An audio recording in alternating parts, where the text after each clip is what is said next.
புதிய வார்ப்புகள்ல வந்து அந்த டியூனே ஒரு டிஃப்ரெண்டான டியூனா இருக்கும் சார். ஐயோயோ,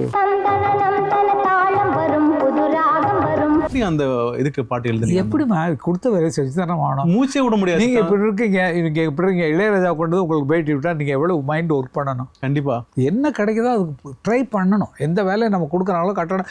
தெரியாத வேலையை கூட்டாலும் நான் வந்துடுவோமா?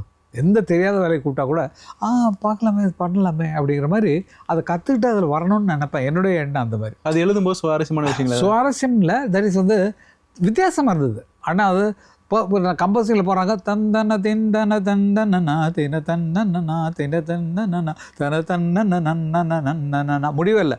தனனா தனனா தனனா தனனா தனனா தன தன தன தன்ன சின்ன டேப் ரெக்கார்ட் இருக்கும். அந்த டேப் ரெக்கார்டில் அவர் பாடுறத பண்ணிட்டு எங்கே எழுதுறேன்னா மேரிஸ் ஹோட்டல் இருக்கு இல்லைங்களா, மேரிஸ் ஹோட்டலில் தான் கம்போசிங்.